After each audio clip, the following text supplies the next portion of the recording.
O Flamengo acaba de se transformar com esses 5 reforços de nível europeu. Quem segura esse time agora? Neste vídeo, analiso contratações do Flamengo que prometem revolucionar o Brasil e o continente. Veja como esses reforços podem mudar o rumo dos campeonatos. Meus amigos, o Flamengo realmente abriu o cofre. Desde que o Flamengo foi ao Mundial e o Flamengo volta do Mundial, o Flamengo toma uma postura totalmente diferente. Postura de contratação. O Flamengo, que era mais observador, mais cauteloso nas suas contratações, o Flamengo, a partir de agora, ele começa a acionar o modo turbo, ser mais agressivo nas suas contratações. E isso já começa numa visão no Mundial de Clubes. Desde a época do Mundial de Clubes, o Flamengo, ele começa a ter uma postura diferente, já trazendo o Jorginho. O Jorginho chegou para jogar o Mundial de Clubes pelo valor de 16 milhões de euros, 107 milhões de reais. E isso já abriu um pouco um alerta para o futebol brasileiro. Nós sabemos que o Flamengo tem o elenco mais caro do Brasil. Nós sabemos que o Flamengo é o time que tem maior recurso e começa a trazer jogadores europeus.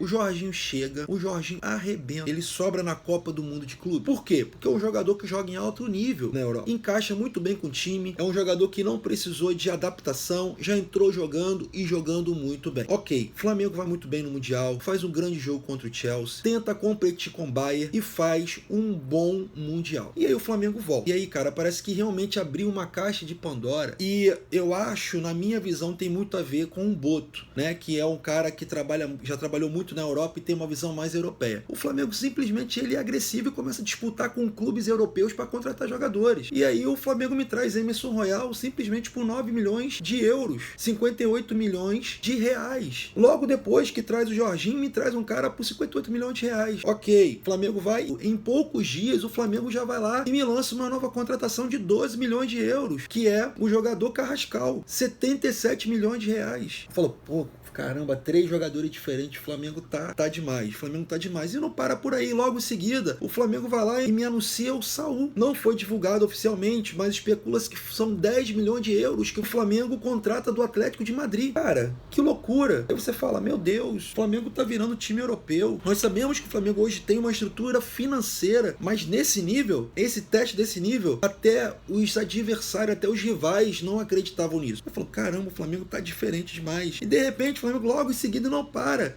Ele vem com uma contratação de 22 milhões de euros. Né? Ele contrata o Lino com a maior contratação da história do Flamengo, 143 milhões de reais. Cara, loucura. E uma outra contratação do Atlético de Madrid. E aí você fala, cara, como os adversários brasileiros vão disputar com o Flamengo? Abre-se um leque muito grande. O Flamengo parece que ligou o modo turbo e parou de brincar. Tipo, vamos abrir o cofre mesmo e vamos fazer diferente. Cara, eu estou falando de 5 jogadores de nível europeu em euro. O Flamengo, ele tá muito à frente dos times brasileiros. E não tem Palmeiras, não tem ninguém. Ah, mas o Atlético Mineiro é um time endividado, que luta ali para tentar fazer alguma coisa. Não tem como disputar. Parece assim, me dá a entender que depois desse Mundial de Clubes, o Flamengo, ele ligou o alerta e entendeu. Olha, o Flamengo é um time global. O Flamengo é um time que tem que estar no Mundial de Clubes daqui a 4 anos. Então vamos preparar um time para o Mundial de Clubes, para que o mundo conheça mais o Flamengo, conheça mais a marca Flamengo. E aí o Flamengo começa a contratar em euro. Agora eu te pergunto, o Flamengo está mostrando um poderio financeiro para contratar jogadores em euros e sem problema algum. Isso é um ponto para ser colocado. E agora eu te pergunto se todos os jogadores do Flamengo podem ser em euro. Como que o Flamengo em euro vai disputar um campeonato brasileiro? O nível é outro. Nós percebemos no campeonato mundial de clubes que a rotação da Europa é outra, mas aí vai levantar pontos diferentes, que o Flamengo já está amarrando, porque o Flamengo já pensa em ter um estádio próprio, já comprou o terreno. E aí, claro, que um time nessa qualidade, ele precisa de um gramado melhor para a bola rolar mais rápido, mas o Flamengo, ele abriu agora um leque, uma visão que os rivais, os times brasileiros, o futebol brasileiro está boquiaberto. Parabéns, Flamengo, parabéns pela atitude, parabéns pela gestão, sem precisar alarde dizer assim, eu sou Flamengo, eu vou lá e busco. Mas eu quero levantar um ponto que precisa ser debatido. O Flamengo com o time europeu, ele vai estar muito à frente do time brasileiro. Então, brasileiro, Copa do Brasil, Libertadores, vai ser foco do Flamengo. O Flamengo não vai ficar olhando para a Sul-Americana, porque vai estar sempre na Libertadores. Então o Flamengo, ele vai começar a despontar muito e vai ganhar muito. E aí vai entrar as condições. Fair play financeiro. Será que o fair play financeiro é importante agora no Brasil? Porque a economia do Brasil cresceu muito. Há 10 anos atrás a economia do Brasil era fraca e a Argentina prevalecia na Libertadores com os melhores times.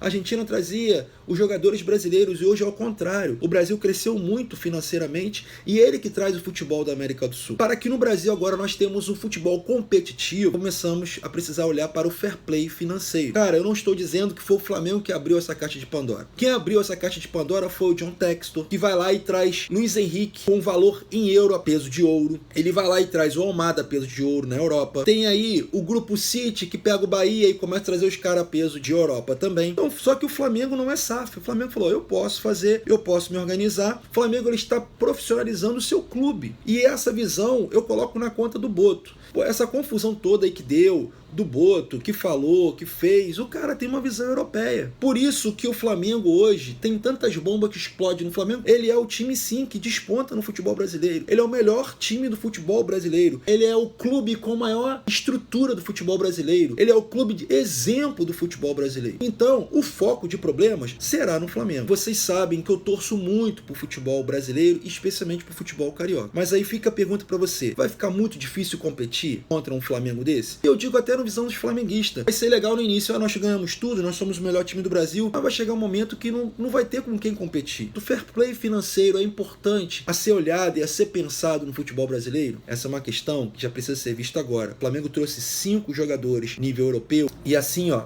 do Mundial pra cá. Mas o que o Flamengo pode fazer daqui na próxima janela? Pode ser os 12 jogadores europeus? Pode ser o banco também a nível europeu? Cara, o céu é o limite. Parabéns ao Flamengo, parabéns à diretoria, parabéns à estrutura e parabéns à bandeira de Melo, que mudou o Flamengo para ser o Flamengo que é hoje. E você, torcedor, diz aí, você acha que nós precisamos olhar para um fair play financeiro? Comenta aqui a sua opinião. E se você curte esse tipo de conteúdo, já segue esse canal, porque onde a bola rola, eu tô de olho.